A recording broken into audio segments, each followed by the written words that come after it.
From the Schmoes Know Network studios in Los Angeles, California, it's time for the Jedi Alliance, a celebration of the greatest saga ever told, with your hosts, Ken Napzok and Maude Garrett.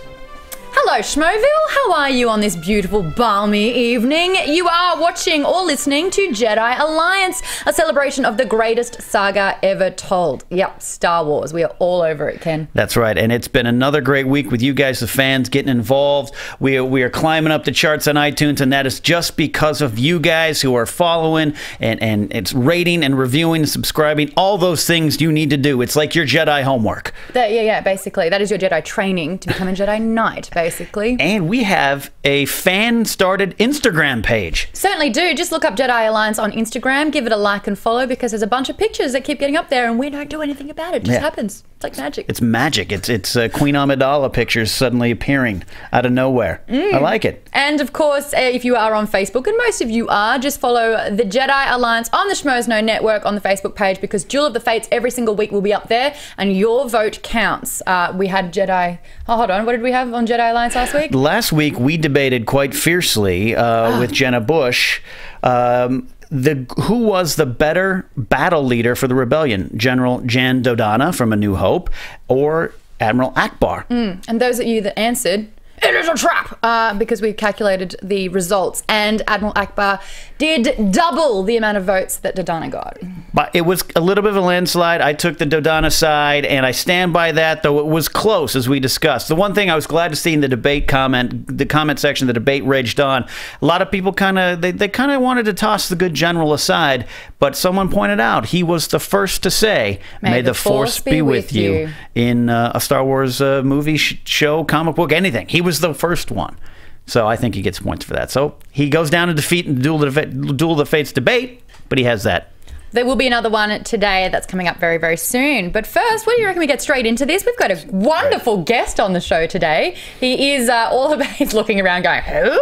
He's on Smosh Games. You know him as Jovenshire, but oh no, what is it? What's your actual one? Yeah, no, I got it right. Because he mixes his first name and last name together quite ironically. It's kind of like a Sith Lord of sorts. Is that how you do it? You're supposed to say... You just come up with some kind of cool your code Jedi name is like the last two letters of your name with the first two of your first name, and then, like, you know, mix it up. Hey, let's let him tell us what it is. It's Joshua Ovenshire. Come on up to the big chair. Get in here. Look at the round of applause that's happening. I'm excited to talk about Star Wars stuff now. This is it, man. This is it. Welcome to Jedi Alliance.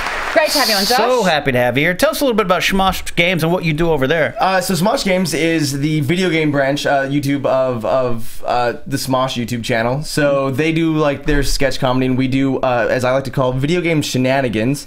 So it's not really like a Let's Play channel, which you see a lot of on YouTube. It's really based around us, the personalities, and we utilize like the video games as almost like a tool for humor. For example, one of our shows is Grand Theft Smosh, which is just us playing as ourselves in the Grand Theft multiplayer world. So we have like just random things that could happen possibly, and explosions and us dying to each other over and over and over. Plus we have one of the newest shows we just launched was, you guys may know, Honest Trailers. Well, now we do Honest Game Trailers with them. So we... Oh, it's a crossover appeal? Yeah, so we have like the same writing teams. Like we meet up with them. We have the same John Bailey doing the voice of them. It's a lot of fun. That's great. I love that segment on Screen Junkies, and so it sounds fun. And you are a big Star Wars fan, I know. Yes, I grew up very much with it, just in my DNA. My dad was a huge fan, so as soon as I could comprehend what visual things were, he just had me right in front of the TV, learning the ways of the Force. Well, I'm glad you get a chance to talk Star Wars with us. We're actually going to go in depth with you about Star Wars. We've got 5 questions. We kind of just touched on the first one already. So let's just get into it. The very first time you watched Star Wars, when, where, how?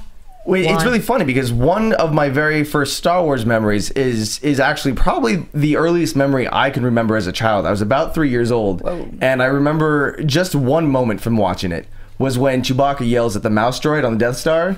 And it's like one of the first times you hear him yell. I was so frightened by this. I got up and ran as much as my 3-year-old legs could, like down the hallway to hide in my closet. From Chewie? Yes. So I was less afraid of the monster in my closet than I was Chewbacca. Oh my. So that little mouse droid goes off, and that's also you going off. That's exactly what happened. I was the mouse droid. But I think one of the greatest Star Wars memory that I have was the first time I saw Episode 1. Now, say what you will about the prequels, but leading up to it was so much anticipation, so much greatness. And I went to a midnight screening with my dad. We waited in line for like 24 hours. Whoa. And in the theater, it's so quiet. It's so quiet. You see the opening of it where it's like a long time ago in a galaxy far, far away. And right before the music starts and I'm just getting goosebumps remembering this moment.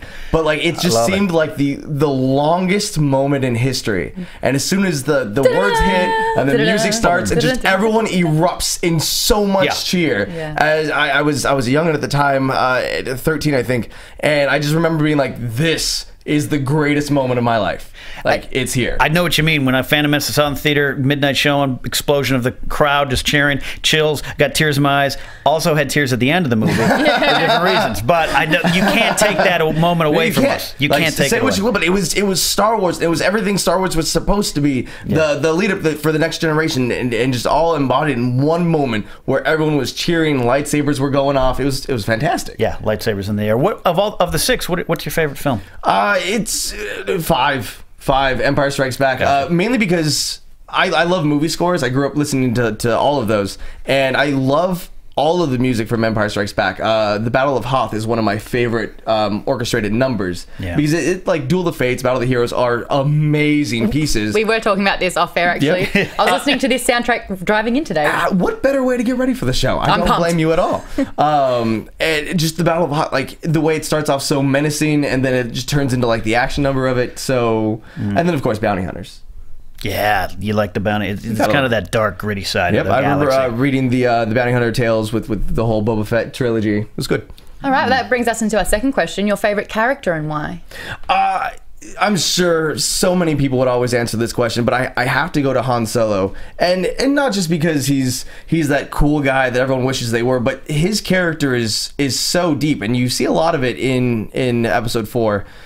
For example, like he puts off like this. He wants to be the badass. He wants to be that guy. But really, he's just soft and adorable on the inside. He's got Chewbacca, his best friend, hanging out with him. He saved his life. Of course you can stay. But of course, like, you know, he loves him just as much as Chewbacca probably loves him. And he's just like this good person on the inside, but he puts out this, no, I'm the bad boy. Don't get too close to me. And you know what? I kind of relate to that. I like to see myself as that bad boy of the galaxy. But on the inside, just, all I want to do is cuddle up and watch a romantic comedy. What can I say? Oh, he's nice, men. There you go. You actually have the same favorite character. Yeah, I couldn't deny that because he just is who he is. He also spawned just a generation of tweeners, which is a pro wrestling term for not a good guy, not a bad guy, just kind of a guy down the middle, kind of an anti-hero. It's the best. Yeah, you get the best of both worlds there. I thought it was chaotic lawful. We've been over this. You do wrestling terms, I do Dungeons and Dragons terms. Yeah, that's how we do it. Chaotic lawful makes sense. Then we put it all into Star Wars. Joshua, if you were a Jedi. Oh, I am. Or maybe you're a Sith. What would be your favorite Force power? Yeah. So, fun fact, I've had some very interesting run-ins with... He's an actual Jedi. Yes, I am. Fun fact, I am a Jedi. I've been electrocuted a few times. Once. What? Yes.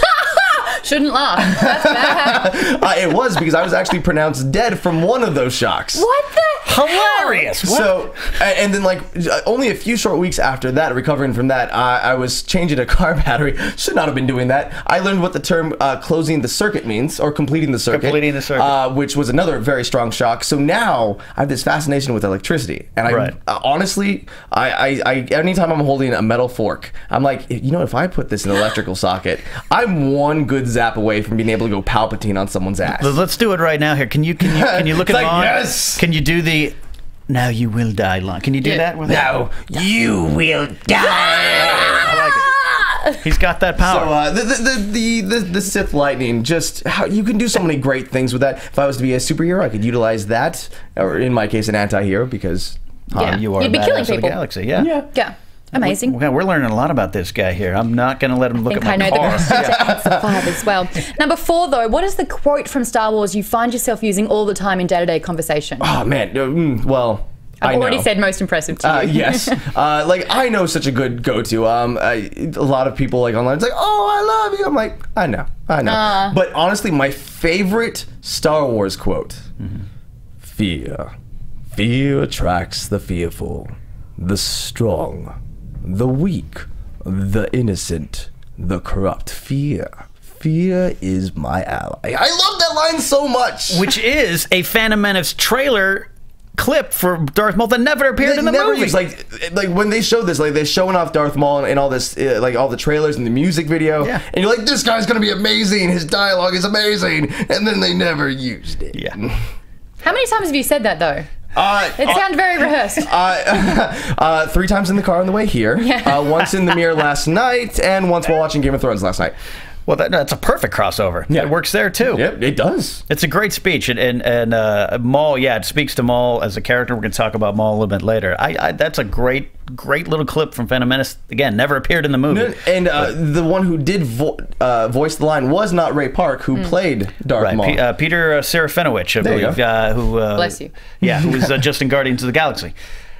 He's the one who's, what a bunch of a-holes. Oh my God! The circle of life is complete. My mind was just blown. I think Amidala here is right. I think we know the answer, but I'm going to ask you this, my young apprentice. Would you ever turn to the dark side of the Force? In a heartbeat. Okay, I say a heartbeat. Now here's the path with it. You have to start off as a Jedi because you need the midichlorians. The midichlorians. You need the discipline, but there's too many rules. The structure of the Jedi. I wouldn't be able to work with that. So I'd go over to the Sith. I'd learn the rest of the powers, but come on, let's face it, they are maniacs. So now that I know both sides of the Force, some of which are natural, some of which are very unnatural, and now I just take all of it and become a bounty hunter right down the center. He likes that bounty hunter thing. I like what you're saying is you're going to use the training, which I'm sure is expensive for the Force, the Jedis. Start quite young as well. Yeah, so he's going to use their training up to the point where he's like, I don't want to pay these college loans. I'm going bad. I'm leaving. And then becomes a bounty hunter. There you go. So you get a little Force lightning in there, you get a little bit of the speed and the... He's kind of a scoundrel, Maude. Ooh. Why are you looking at me like that? I play Scoundrel in Knights of the Old Republic. Well, there you go. Yeah. My wonderful co-host here she's so good in her heart. She won't accept the dark side of the Force. No, I can't do it. I feel so bad. I even put little Darth Vader pop vinyl in front of her, hoping that he'll switch her at some point in the week. It's baby steps. You just find yourself taking like, maybe a little bit of this. I am impatient though. I'm very impatient as a person, but I will never give in to my fear or my anger. Well, maybe you can change that quote a little bit. Impatience is my ally. Maybe that could work. Oh yeah. Well, I'm glad to know that we have such a passionate Star Wars fan at the desk with us today. This is going to be fun. And we got now our segment, Renewed Hope, this week in Star Wars news with, of course, Queen Amidala, who is going to address her people. Thank you, Master Kenobi. Always a pleasure. Okay, story number 1 to the people of the Council. Plot rumors of Episode 7 by Latino Review announces what will happen in the movie. Also, a familiar face is to make a comeback in not 1, but 2 movies. All right, guys, if you are watching this and you don't want spoilers, spoiler alert! So what I'm going to do every time I start a spoiler alert is wave my hands around like Kermit the Frog? A Sarlacc. I was going to say the Sarlacc and the Sarlacc pit, but whatever. Only in the digitally altered version, though, because that's when he's got the... Anyway. Or the Super Nintendo version. Yeah. What? Because in the Super Nintendo version of Super New Hope, when you're running through the first stage of Tatooine, you'll be like, hey, what's that in the center? It's like this little pit. Then all of a sudden, this Sarlacc pit just kind of pops up with its arms laying around, and you have to shoot it down. That's exactly what I was doing. Exactly what she meant. Cool, great. So here are the spoiler reviews. Now, the usual suspects, JediNews.co.uk and Indie Revolver, and of course Latin Review, have leaked bits and pieces about the possible plot line for over a year, but now Latino Review has revealed a big chunk of Ep 7. This is what they think will happen in the movie. I really don't want to upset any spoilers for someone. Double spoiler alert. All right. The breakdown is Luke's lightsaber and maybe his hand crash lands on a planet that leads Daisy Ridley and John Boyega on a search for Luke.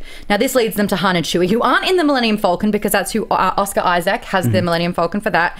They're looking for Luke, he's been missing in action since Jedi, and but he's not hiding. He's a captive.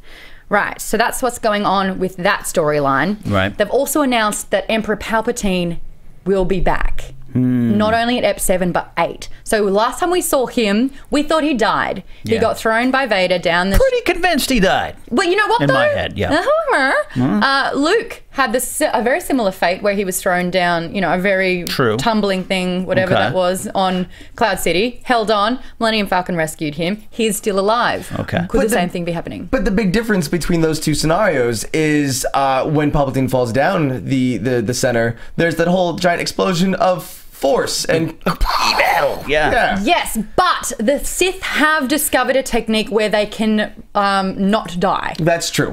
Which Palpatine in Episode 3 does mention that to Luke. So that he mentions that to Anakin, and Anakin. What? And that's why Anakin was like really kind of swayed by the dark side, because immortality is one of the most. I learned this not from a Jedi. And who knows? Darth Plagueis, he was working on the ability to keep himself alive. Maybe that. I know more about this rumor that they're saying that the Emperor might be back, but maybe not in his body.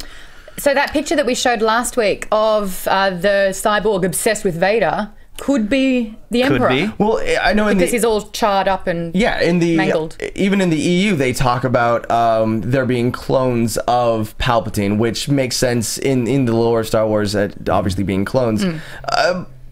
So yeah, it could have transferred from one to the other. Is that something that we want, though? We do have a new trilogy. Do we need still the same? Great question. That's a great question. Is it something you want as a Star Wars fan? Well, we already know that the Inquisitors are going to be a large part of that. I think that the Emperor Palpatine needs to be in charge of them as a whole. So maybe he's not like, you know, he's still sort of like a wandering figure, which is what he's been throughout all of the movies. He's kind of played a key position, and then he does a switcheroo. I mean, I would rather see Vader back in more than a flashback instead of Emperor Palpatine, but apparently a new actor is going to be playing him. As a fan, and I know we're all big fans here, the idea of seeing them again on screen in some sort of fashion is exciting.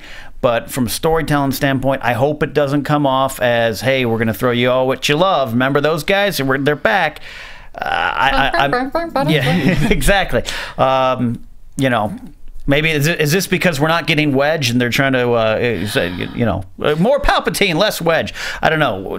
Josh, how do you feel? Do you really want to see them back? My opinion is the same as when they were first rumoring about the Han, Luke, and Leia coming back. And honestly, I didn't. Okay. I felt like their story was told, but the universe continues. Now let's focus on that. So then they did announce. I was like, all right, well, give me just like one small scene as a cameo, and then move forward from it. But now they're a much larger part of the new saga.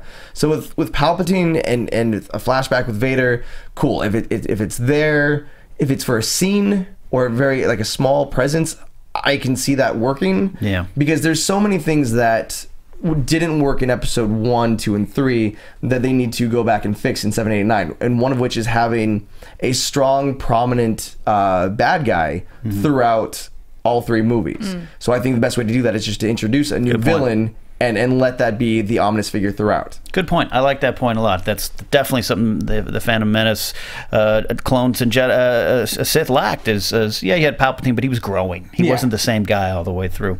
Next issue? Spoilers over! You can come back to us now because this isn't a spoiler. There are 3 new trailers that have been released for Star Wars Rebels. All right, obviously we are getting closer and closer to the release date here. They're trying to get us super pumped. The 3 trailers are Tough Guy, which has got a focus on Zeb, and he's more the scoundrel this time round. Shows off that he's very brash and tongue-in-cheek for a Jedi. There's also Something Big featuring Ezra, so you can see that he's got a huge weight on his shoulders. He's kind of realizing the impact that there are still Jedis around, and that he is, what do they call it, which I kind of giggle at every time? He's been touched by the Force or something.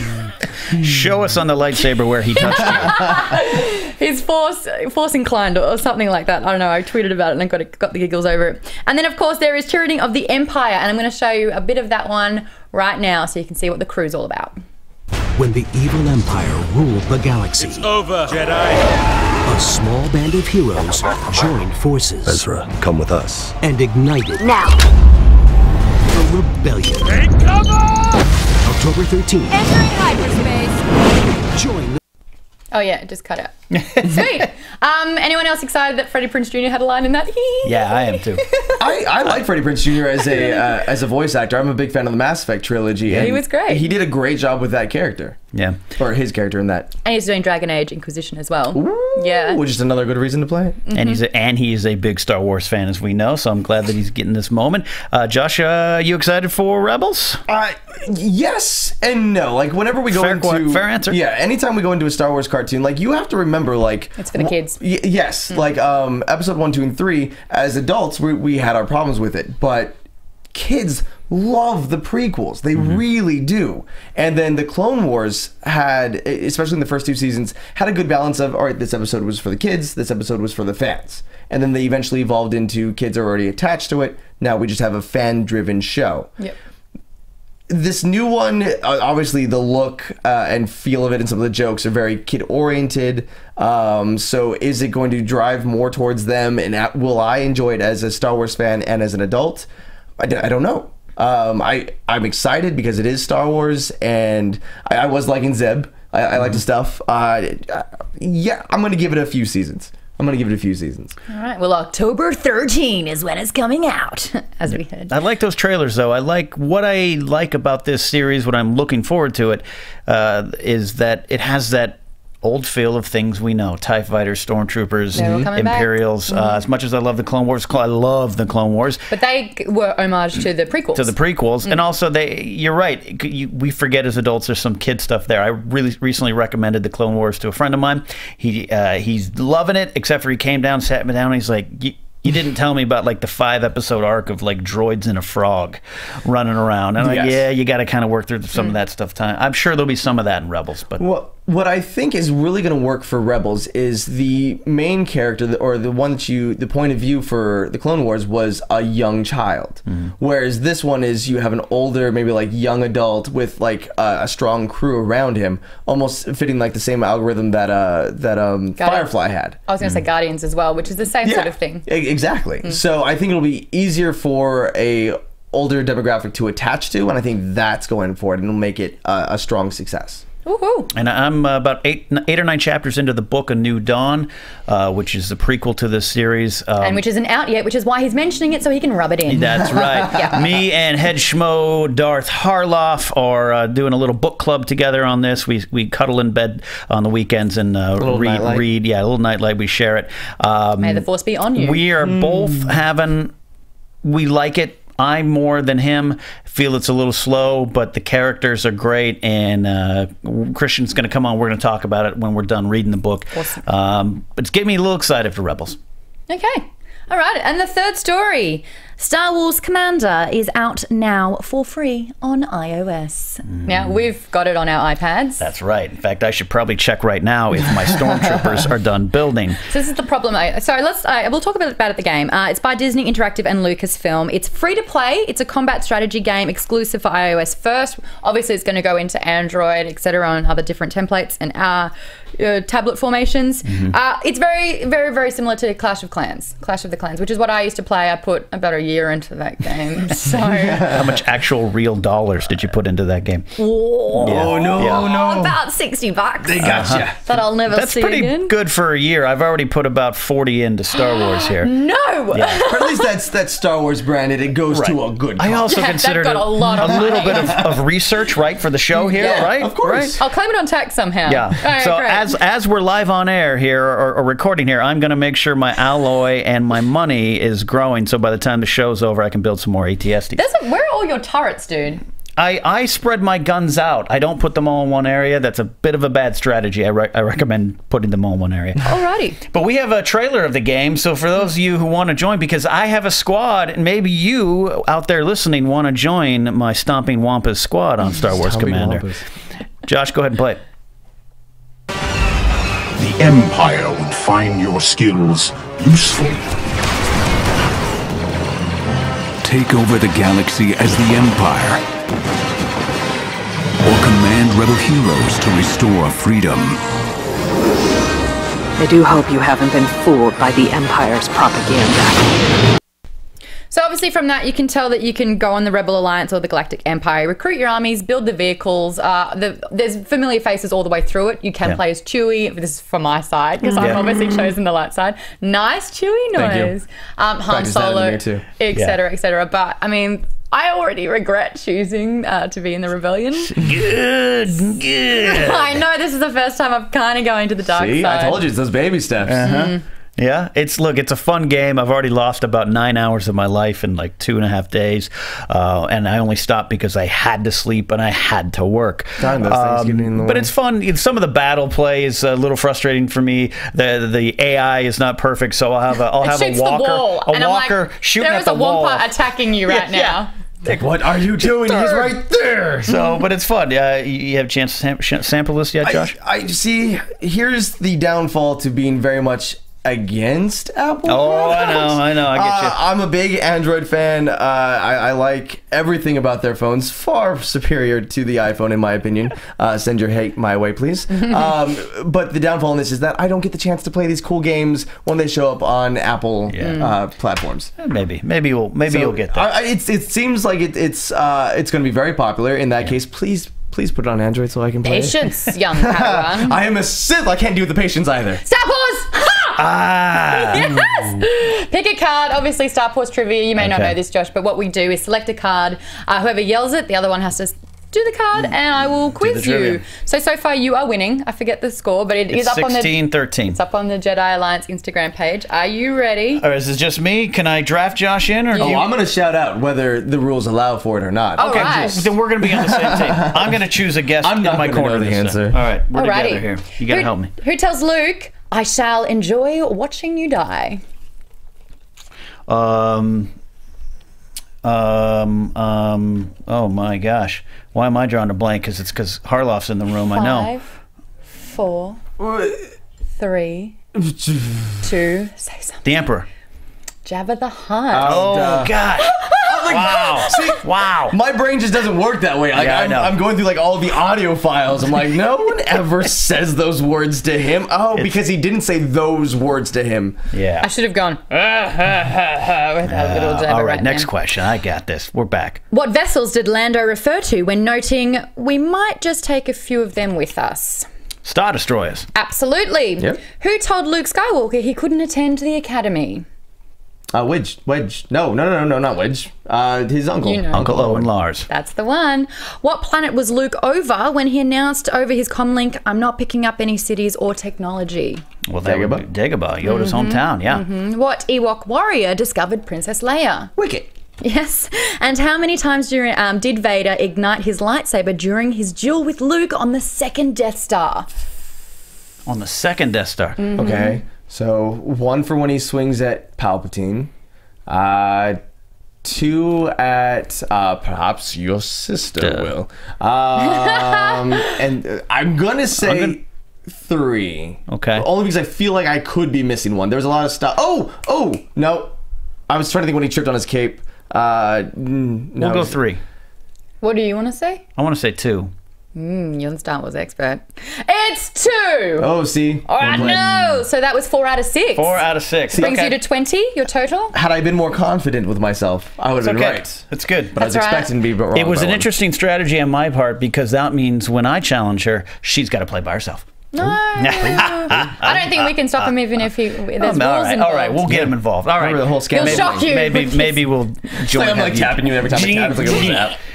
All right, it's time for Duel of the Fates, our weekly Star Wars debate. We take 2 things, we put them in a corner, and we talk about it here. And then on our Facebook page, the Jedi Alliance on the Schmoes Know Network, you will get to weigh in and help us decide the eventual winner. So far, we've had, Admiral Akbar won last week. We've had the better death, went to the Emperor over Jabba the Hutt. And in the first week, X-Wing, classic X-Wing over classic TIE Fighter. That's right. How did that go again? No. As determined by Family Garrett on Boxing Day.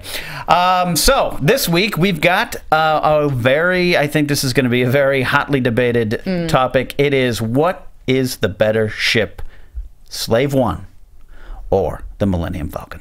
Now, before we step into that debate, I do need to throw in my opinion about the Admiral Akbar. He can't win. He walked into a very obvious trap. How did he not see that? How does that Because make his him a better eyes general? are on the side of his head. Okay. Seeing anything is quite a struggle. There you go. Fair enough. All right. Maude Mothma, do you want to start this week's debate? You betcha. Okay, what do you got? Oh, the fastest hunk of junk in the galaxy. You're going with the Falcon. I am going with the Falcon. So it is the better ship to fly for a number of reasons. It's bigger. I am a tall woman. I like my leg room. So the fact that there is different storage compartments in there to hide in, which has successfully worked before, is a bonus as well. 2 seats up the front. There's a little gaming area in there as well. For you, okay, for you that makes sense, yeah. And then, of course, you've got your cockpit and your And your guns? And Thank your pew-pews? My pew-pews. The fact that the owners, the majority of the time of its existence, has been Han and Chewie is awesome. Okay. He's modified it up completely, which I love. Because he's needed to, yeah. It is a piece of junk. Leia was like, wow, you flew in that thing? You're braver than I thought. You know, so it doesn't look great. But it has survived an asteroid field, which was 1,730 to 1? To 1. Around that number? Never Never tell tell them me the odds. Sorry, I keep telling you the odds. So I love the fact that it is flat there and then it can go vertical, which has helped on many, many occasions.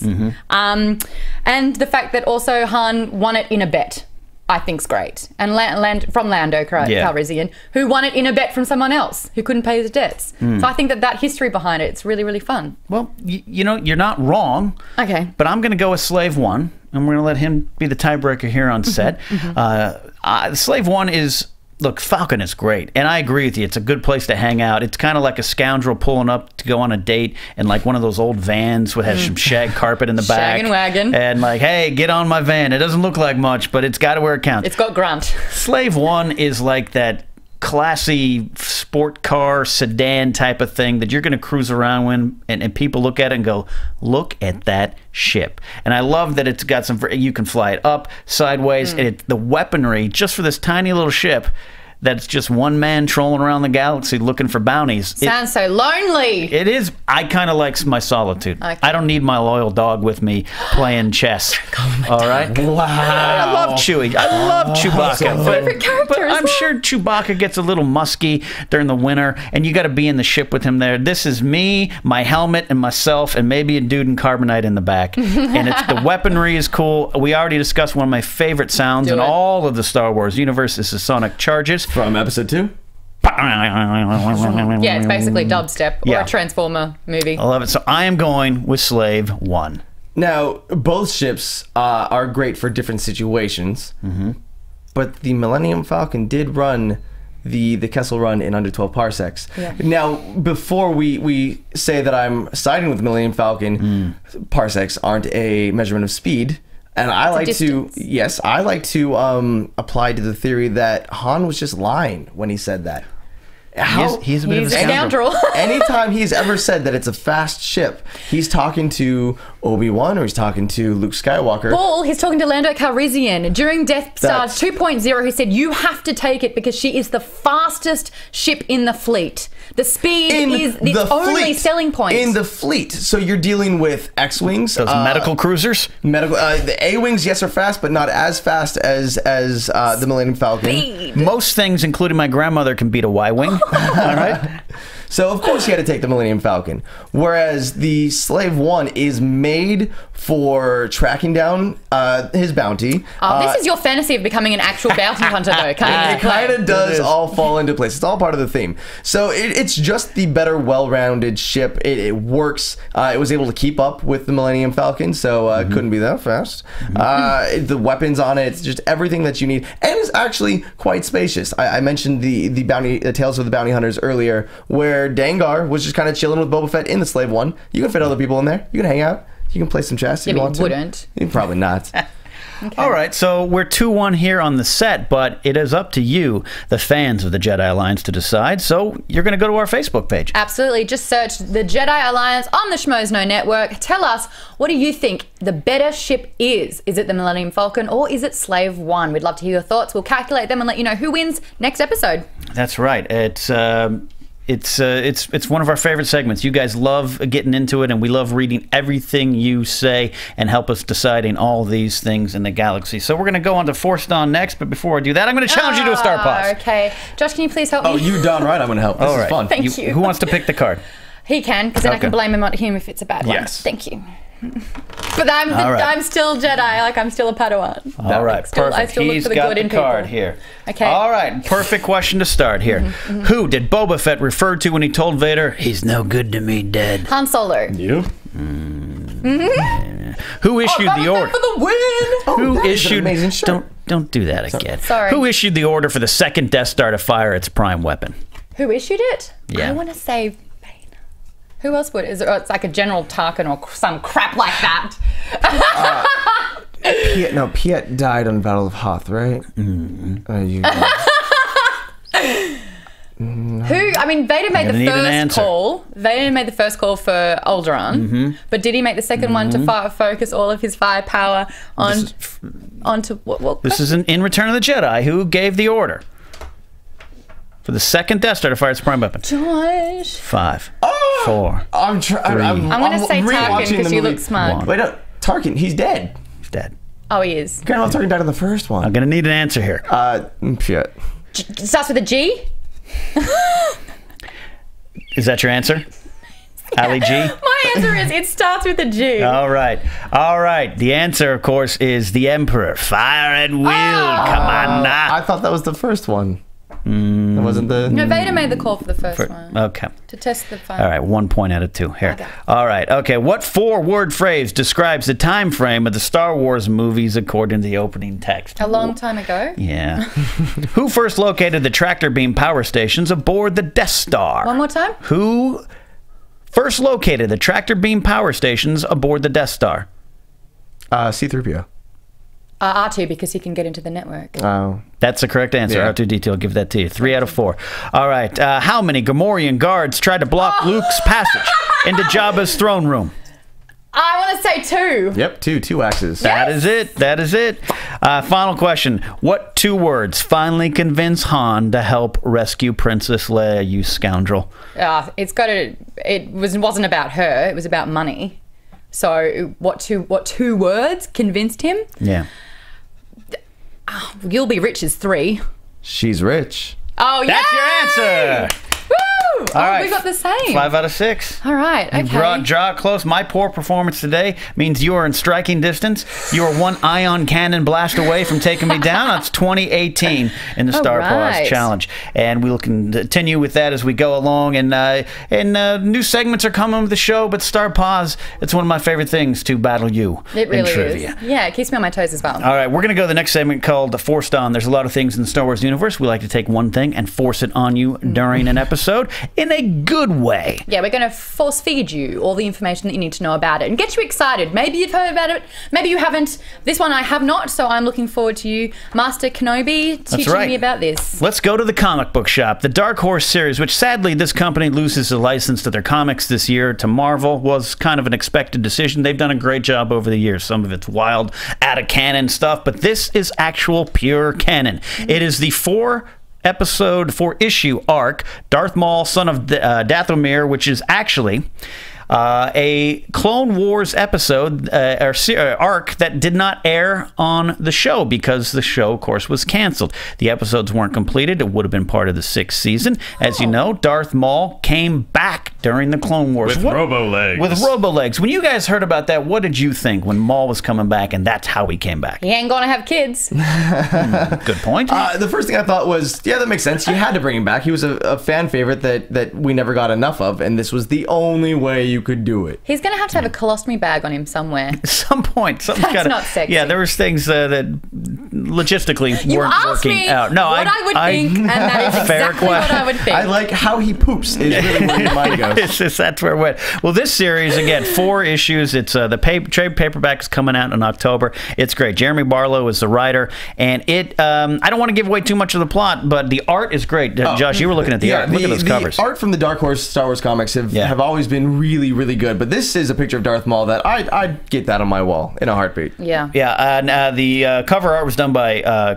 Chris Scalf, is the name of the cover artist. He did a great job. The series has Grievous, Count Dooku, I'm so Palpatine. sick of Grievous. Really? Yeah. It's just like, cough it up, whatever you've got. Well, but see, in this part, this is a very active Grievous, and he and Dooku actually get captured by Darth Maul, and it's all part of a plot to draw out Mother Talzin, who is the mother, so to speak. She's the head witch of the Night Sisters, as you saw in the Clone Wars. If you got that, you didn't see that part in the Clone Wars yet. I'm not up there yet. Spoiler alert! All right. And also, it ties into, it's not officially canon, and I hope one day it is, but that book, Darth Plagueis, has a lot of stuff in it with Maul and Mother Talzin, and it all kind of comes together. It's a quick 4-issue arc, and there's a lot of action. You get to see, the Emperor kind of show up and wreck some shop, and it is fun to kind of watch all these characters in action. The Emperor is like a stain in your clothes that will not wash out. He's in everything. He will not die. And because this is a canon series, the interesting side note, they actually go to a planet, and it's the first time in anything in the Star Wars universe that we see this planet. What's it called? Ord Mantell. Oh my god, another thing that rhymes with Maud. Yes. Oh, I'm so narcissistic. Which, of course.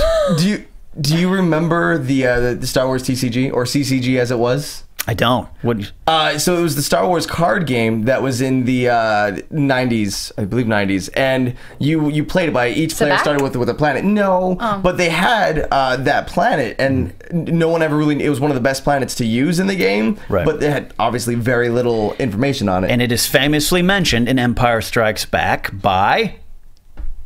No. Stop looking at me like I know the answer. Han Solo says that bounty hunter ran to on Ord Mantell changed my mind. Yes. So this is the first time in canon that we get to see the planet. That's pretty cool. And they actually go there. So I highly recommend this series. So how much is it, and where can we get it if we want The trade paperback is coming out in October. So if you want to go to your comic book shop now and pick up these 4 issues if they have them, or wait for the trade to come out in October, or you can just show up at my house and maybe I'll let you borrow them. I highly recommend this series. Dark Horse has done a great job. The Brian Wood series that's about 20 issues in, that's coming to a close as well, that's been running the last 2 years. Fantastic job.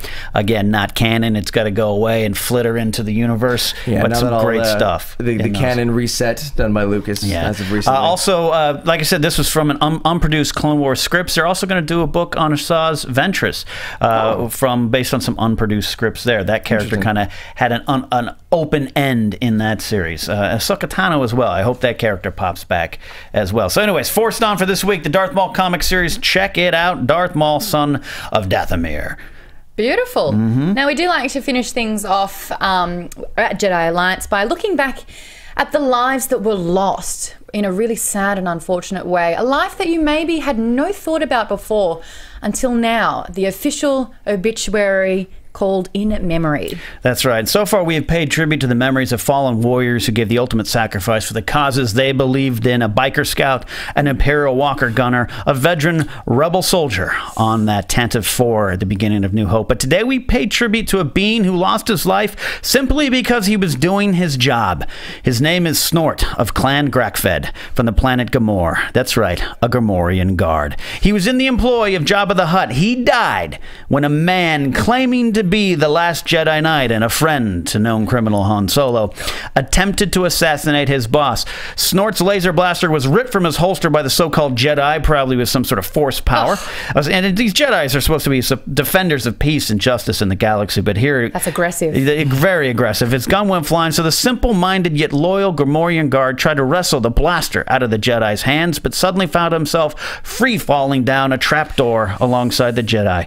Snort jumped to his feet, but he knew what had happened, and he knew where he was. They had been sent to the pit of the Rancor monster. Jabba's favorite and most trusted method of executing those whom he did not like or need. Snort, who had worked at the palace of the vile gangster for over 10 standard years, met his death squealing and flailing as the Rancor monster devoured him, much to the pleasure of the denizens of Jabba's court. A simple pig man doing a simple job, paying with his life. Snort was survived by his sow bride and 6 children called feeders and 4 children called shotes. He was 32 standard years of age. He had 10 children. Rest in peace, Snort. Rest in peace. It's very unfortunate. That was beautifully put. He's just a simple pig man doing his job, right? We got to pay tribute to that. Doing work for this guy, Jabba the Hutt. And that is another episode of the Jedi Alliance. It has been a fun, fast-paced show today. I'm so glad we had Joshua Ovenshire here to talk Star Wars finally. I had so much fun being here. Thank you so much. Like, I got giddy when I was asked to come onto the show. I was like, Star Wars, yes! My favorite things to hear from him was he was actually debating Falcon Slave 1 by himself out loud. Out loud last night, like, all right, well, the Falcon brings this to the table, but you really can't take this away from the Slave 1. And it's just like back and forth. I sounded like Smeagol. Just kind of sitting there like, yes, the Millennium Falcon 12 per 6. Excellent. I told you there would be impressions and impersonations. That was a good one. And hey, we're going to see you on the Schmoes Know Movie Show, the main show, on September 4th. And I'm very much looking for that. We're talking about the fall season of movies. That's right, fall movie preview. So check that out, September 4th here. You can watch that live on schmoesknow.com, 6 p.m. PST, Thursday, September 4th. The big fall movie preview with that one. So so glad to have you in here. Go ahead and plug yourself away, man. Again, guys, I'm Joshua Ovenshire, at the Jovenshire on the Twitter and Instagrams. You can find me on Smosh Games. Check us out there. I also do a show called Bad Motivators, where we talk about all the geeky news from the week that you need to know about on my personal YouTube channel, The Jovenshire. See a theme?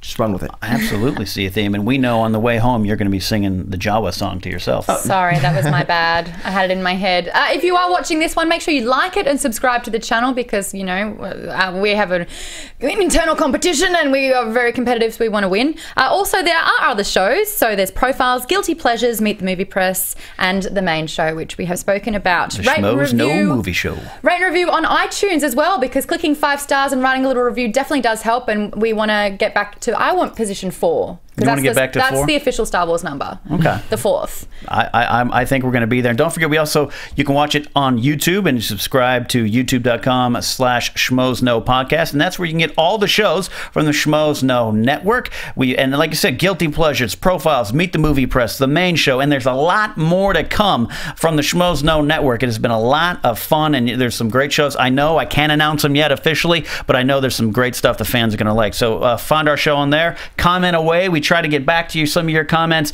even the negative ones. Yeah. We'll try to get in there and pat you on the head and say thanks for playing, but we appreciate you all so much for paying attention and watching us talk about Star Wars. Thank you so much for listening to the Jedi Alliance, because many Bothans died to bring us this information.